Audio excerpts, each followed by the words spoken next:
Hello बच्चों, कैसे आप सभी। आई होप आप सभी अच्छे होंगे। तो मैं आ चुका हूँ एक नए टॉपिक के साथ में। तो आज हमारा जो टॉपिक है वो है वस्तुओं के समूह बनाना। ये आज हमारा टॉपिक बोल लो या फिर चैप्टर बोल लीजिए, वस्तुओं के समूह बनाना। ये आज का अपना टॉपिक है। ठीक है, वस्तुओं के समूह बनाना। इस टॉपिक में अपने चैप्टर में शुरुआत में दे रखा है कि हमारे चारों तरफ जितने भी वस्तुएं उन सभी चीजों के बारे में बता रखा है। तो वस्तुओं की बात करें तो हमारे चारों तरफ लगभग हर चीज है वो कोई ना कोई वस्तु है। क्योंकि कुछ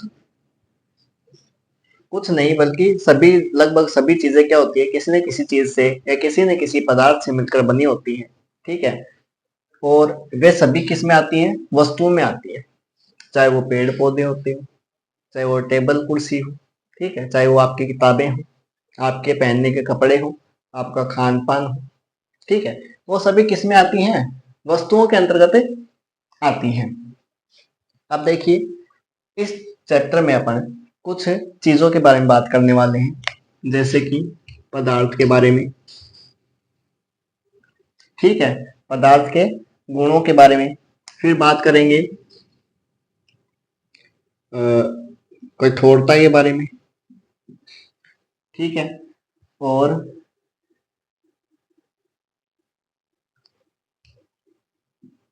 धातु के बारे में।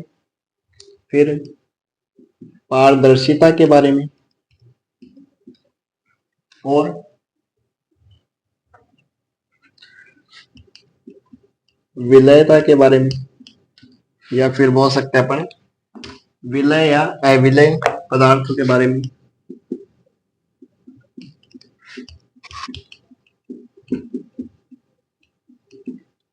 ठीक है, और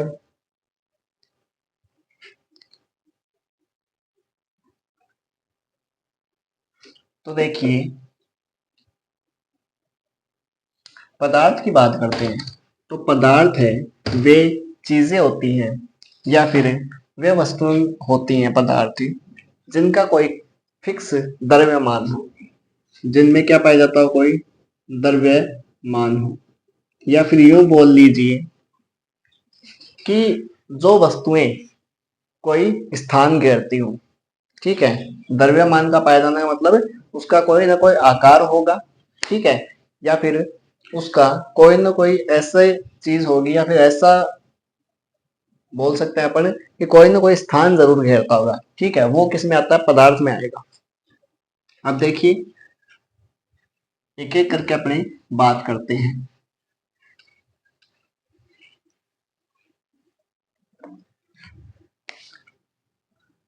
तो पहले बात कर लेते हैं पदार्थ की। वह वस्तु जिसका कोई द्रव्यमान हो, या सिंपल भाषा में बताऊं, अथवा वह कोई स्थान घेरती हो,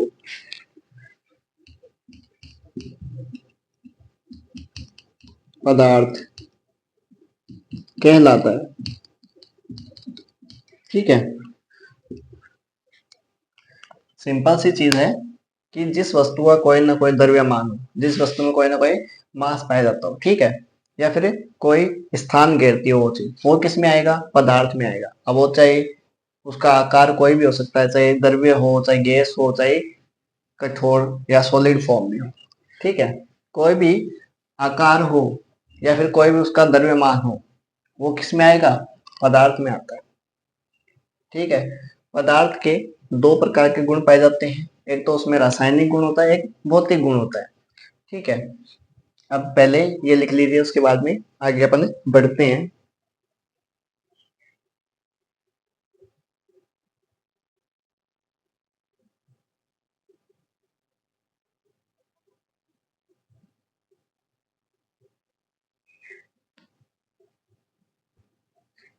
देखिए ये चीज होती है पदार्थ कि जिसका कोई क्या हो, द्रव्यमान।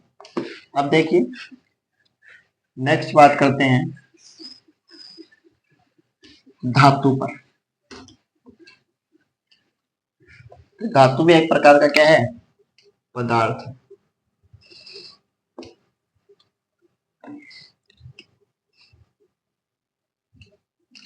धातु की बात करें तो धातु बोलते किसे हैं? तो देखिए ऐसी वस्तु या फिर ऐसा पदार्थ जिसमें भारीपन हो, कठोरता हो, ठीक है, क्या हो, या तो वो भारी हो, जिसका कोई द्रव्यमान हो, ठीक है, या फिर वो क्या हो, कठोर हो, भारी हो और जिसका द्रव्यमान हो। दूसरी चीज क्या है, उससे आप कोई ऊष्मा निकाल सकते हो या प्रवाहित कर सकते हो, विद्युत प्रवाहित कर सकते हो। वे चीजें किस में आती हैं, धातुओं में आती हैं, या फिर वे पदार्थ किस में आएंगे, धातुओं में आएंगे। तो अपन सिंपल रूप से या फिर सिंपलीफाई इसको करके बोलूं तो ये लिख सकते हैं कि वे वस्तुएं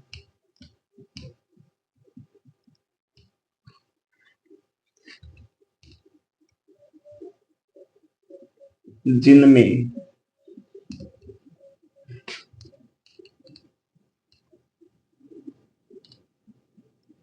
कठोरता,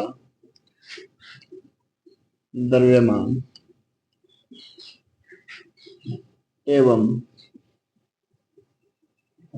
भारीपन हो तथा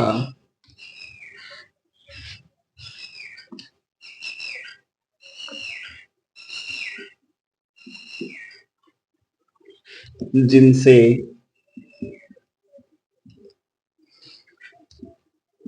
चमक, ऊष्मा व विद्युत को प्रवाहित किया जा सके, क्या कहलाते हैं, धातु कहलाते हैं।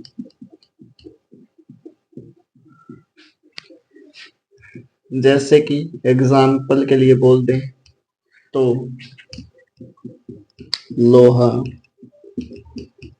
तांबा, एल्यूमिनियम। आपने बहुत सी चीजें ऐसी देखी होंगी जो लोहे की हो, तांबे की हो, एल्यूमिनियम की बनी होती हैं, ठीक है, वो किन में आएंगी, धात्विक वस्तुओं में आती है, ठीक है। अधात्विक वस्तुओं में कौन कौन सी आती है, जिनमें ये गुण नहीं पाए जाते हो, ठीक है, जिनमें कठोरता है, फिर जिनमें भारीपन नहीं हो, ठीक है, जिससे अपन चमक है या फिर ऊष्मा है या फिर विद्युत नहीं गुजार सकते हो, ठीक है, वो किसमें आएंगे, धातुओं में आती है, अधातुओं में होती है। और जो लोहा, तांबा और एल्यूमिनियम है, इनमें क्या है, थोड़ा धात्विक गुण पाए जाते हैं।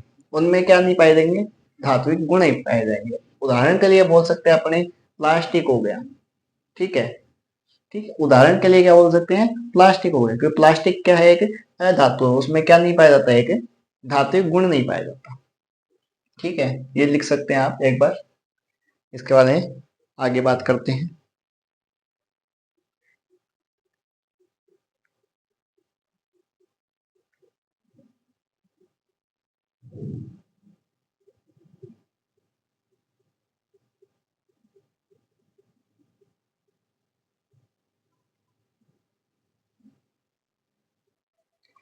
अब देखिए ये तो होगी धातु कि जिनमें क्या हो, कठोरता हो, द्रव्यमान हो जिनका, भारीपन हो, जिनसे अपन चमक है, ऊष्मा या फिर विद्युत गुजार सकते हैं।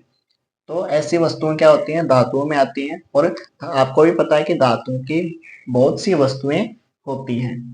तो ये तो हो गई धातु की बात।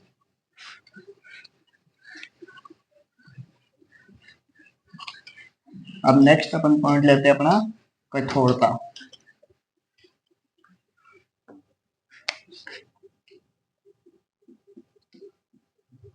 तो भाई कठोरता किस आधार पर अपन देख सकते हैं कि किस आधार पर बोल सकते हैं कि इस वस्तु में कठोरता है कि नहीं, कठोरता इसमें नहीं है, तो वो होता है एक संपीड़न के आधार पर। यानी वस्तु को अपन मतलब वस्तु को अगर दबाने से उसके ऊपर कोई फर्क पड़ता है तो उस आधार पर अपन बोल सकते हैं कि उसमें कठोरता है या नहीं है। देखिए, संपीड़न का मतलब है वस्तु को दबाने से। कठोरता के अंदर दो प्रकार की वस्तुएं आती है, एक तो कोमल, एक होती है कठोर। देखिए, दो प्रकार की वस्तुएं कौन सी? कोमल वस्तुएं कौन सी आएंगी? जिनके ऊपर खरोंच आ सकती है या जिनको दबाना आसान हो, वे किस में आएंगी? कोमल वस्तुओं में आएंगी। जिनको दबाना आसान नहीं हो वो किस में आएंगी? कठोर वस्तुओं में आएंगी। दो सिंपल सी चीज है। कोमल वस्तुएं कौन सी है? जिनको अपन दबा सकते हैं और जिन पर खरोंच आ सकती है, ठीक है, वो कौन सी कोमल वस्तुएं आएंगी। कठोर वस्तुएं कौन सी होंगी? जिनको दबाना आसान नहीं है, ठीक है। तो कोमल में लिखेंगे वे वस्तुएं जिन्हें दबाना, या लिख सकते हैं अपन संपीड़ित करना आसान हो तथा जिस पर खरोंच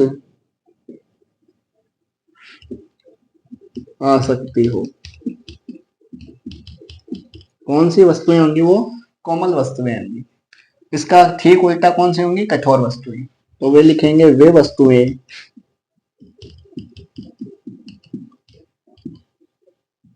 जिन्हें दबाना या संपीड़ित करना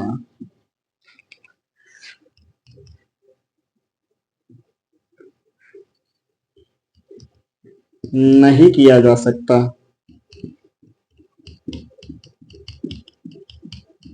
अथवा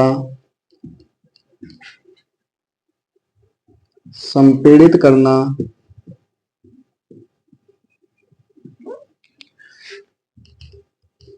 क्या हो? मुश्किल हो।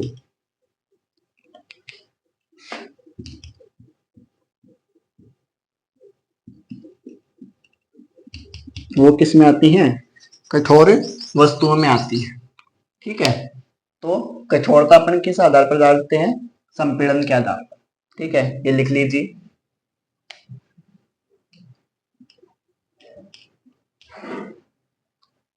फिर नेक्स्ट आगे चीज बात करते हैं अपनी।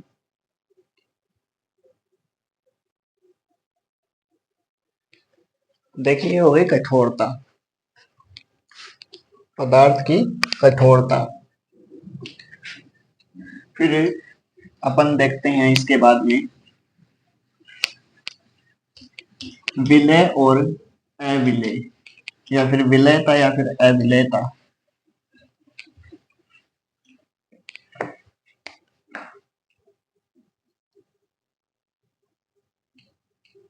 विलय तथा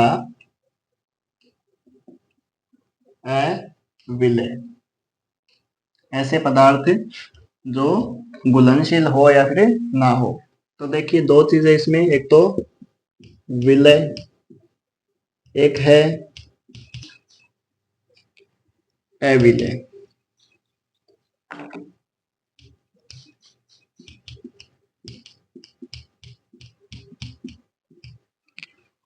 एक तो है विलय और एक अविलय। तो देखिए, इसका अगर सिंपल सी चीज बोलूं मैं आपको, तो बहुत ही सिंपल चीज है दोनों को। इतना कोई हार्ड चीज नहीं कि आराम से एक बार में बोलते ही याद हो सकती है। विलय वो वस्तुएं या फिर वे पदार्थ होते हैं जो जल में घुलनशील होते हैं। वो किस में आते हैं? विलय पदार्थ में आते हैं। अविलय वे पदार्थ होते हैं जो जल में घुलनशील नहीं होते। वो किस में आएंगे? अविलय में आएंगे। एकदम सिंपल सी चीज है। वे पदार्थ जो जल में घुलनशील हो या घुलनशील होते हैं, किस में आते हैं? विलेय में आते हैं, तो विलेय कहलाते हैं। वे पदार्थ जो जल में क्या नहीं होते, घुलनशील नहीं होते हैं, क्या कहलाते हैं? अविलेय कहलाते हैं।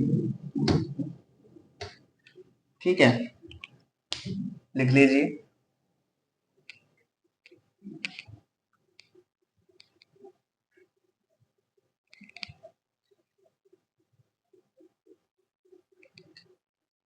देखिए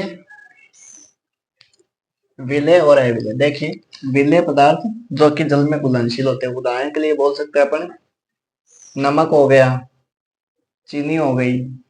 ठीक है, ये चीजें क्या है, जल में घुल सकती है। विलेय का मतलब ये है कि जो जल में घुलनशील हो। अब वो जरूरी नहीं है कि सॉलिड फॉर्म में ही हो सके वो लिक्विड फॉर्म में भी हो सकती है, जैसे कि सर्फ है या साबुन है, जल में घुलनशील होती है वो। ठीक है, उसका ठीक उल्टी बात करें तो अविलेय यानी जो घुलनशील नहीं है। उदाहरण के लिए अपन लेते हैं तेल, घी, ये क्या है, अविलेय है जल के अंदर। अगर आप इनको जल के ऊपर डालोगे और उसको 5 मिनट तक हिला के फिर 5 मिनट के लिए छोड़ दो, उसके बाद में आपको दो लेयर दिखेंगी। एक तो पानी की लेयर है जो कि नीचे है, और तेल या फिर घी की लेयर है जो कि ऊपर दिखेगी आपको। दोनों अलग अलग लेयर दिखेगी आपको। ठीक है, तो वो पदार्थ में आएंगे, अविलेय में आएंगे। उदाहरण बता ही दिए मैंने आपको। अब नेक्स्ट चीज देखते हैं अपन, पारदर्शिता।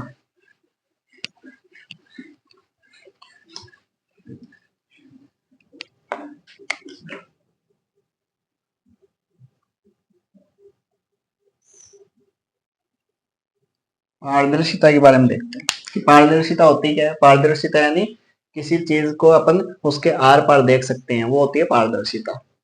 ठीक है, अब देखिए इसमें क्या होती है, तीन चीजें आती है। एक तो आती है पारदर्शी वस्तु या पारदर्शी पदार्थ। ठीक है, दूसरे हैं अपारदर्शी, एक है पारिभाषी। ये तीन चीजें इसमें आती है। देखिए पारदर्शी तो वे वस्तुएं आती है जिनके अपन आर पार देख सकते हैं। ठीक है, वे वस्तुएं जिनके आर पार देखा जा सकता है, पारदर्शी कहलाती। ठीक है, फिर अपारदर्शी, तो वे वस्तुएं, इसका ठीक उल्टा हो जाएगा, वे वस्तुएं जिनके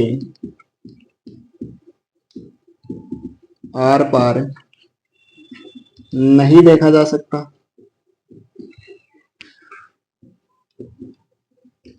क्या कहलाती हैं, अपारदर्शी कहलाती हैं।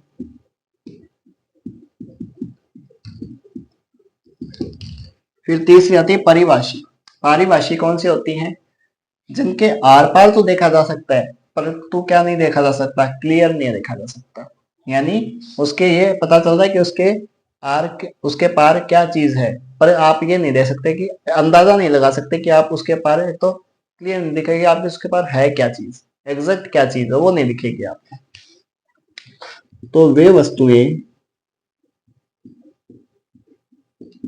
जिनके आर पार तो देखा जा सकता है,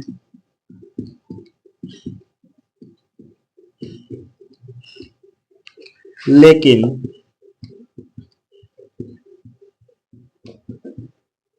पूर्णतः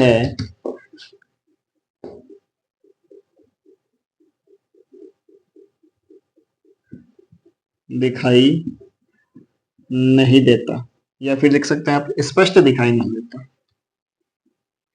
लेकिन स्पष्ट दिखाई नहीं दे सकता। पारिभाषी कहलाती। ठीक है, लिख लीजिए। इसके बाद में नेक्स्ट अपन बात करते हैं आगे।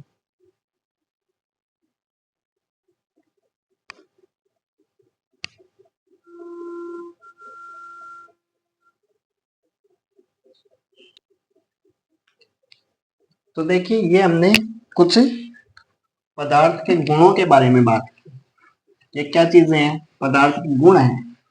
पारदर्शी होती हैं, कठोर है या फिर कोमल है, ठीक है, विलेय है या अविलेय है। ये पदार्थ के कुछ गुण हैं जिनके बारे में हमने इस चैप्टर में चर्चा की है। और इस आधार पर हम क्या करेंगे? वस्तुओं का समूह बनाते हैं अलग अलग। ठीक है, कि कोई वस्तु क्या है? सॉलिड है, कोई लिक्विड है, कोई कठोर है तो कोई कोमल है, ठीक है, कोई चमकीली है तो कोई क्या है जिसमें चमक नहीं है। तो इन चीजों के आधार पर अपन देखते हैं कि पदार्थों में कई प्रकार के गुण पाए जाते हैं। ठीक है, जैसे कि पदार्थों के गुणों की बात करें, इसके अलावा भी अन्य गुण पाए जाते हैं, जैसे कि कठोर या फिर कोमल है, चमकीली या फिर चमकीला है कि नहीं है कोई पदार्थ, फिर पारदर्शी हो गई, अपारदर्शी हो गई कोई चीज, ठीक है, पारिभाषी हो गई। फिर बात करें तो विलय या अविलय, ठीक है, धातु है, और क्या है, और भी अलग अलग चीजें पाई जाती हैं।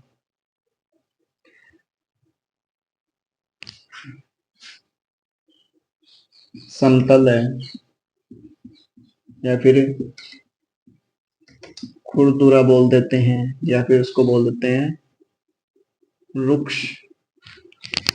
ठीक है, ऐसे कुछ क्या होते हैं? पदार्थों के गुण हैं जो आपके इस चैप्टर में दिए गए। इसके अलावा भी बहुत से गुण हैं, पर आपके जो सिलेबस है या फिर जो आपकी क्लास है, स्टैंडर्ड है, उसके हिसाब से आपको कुछ इतने ही गुणों के बारे में बताया गया है। तो देखिए, आज का अपना जो चैप्टर है वो इन्हीं के बारे में था, और इन्हीं के आधार पर हम क्या करते हैं? वस्तुओं को अलग अलग समूहों में बांट सकते हैं। ठीक है, कोई वस्तु कितनी कठोर है, कोमल है, चमकीली है या नहीं है, पारदर्शी है, अपारदर्शी है, पारिभाषी है, जल में घुलनशील है या नहीं है, ठीक है, धातु है या अधातु है, समतल है या फिर खुरदरी। तो ऐसी जो पदार्थ के गुण हैं, इन्हीं आधारों पर हम क्या करते हैं? वस्तुओं को अलग अलग समूह में विभाजित करते हैं। तो इसी के आधार पर आज का अपना टॉपिक था वस्तुओं के समूह बनाना। तो इन आधारों पर हम क्या करते हैं? वस्तुओं के समूह भी बना सकते हैं अलग अलग। तो आज का जो अपना टॉपिक है वो यही खत्म होता है। कल हम नए टॉपिक के साथ, नई वीडियो के साथ मिलते हैं। तब तक के लिए धन्यवाद।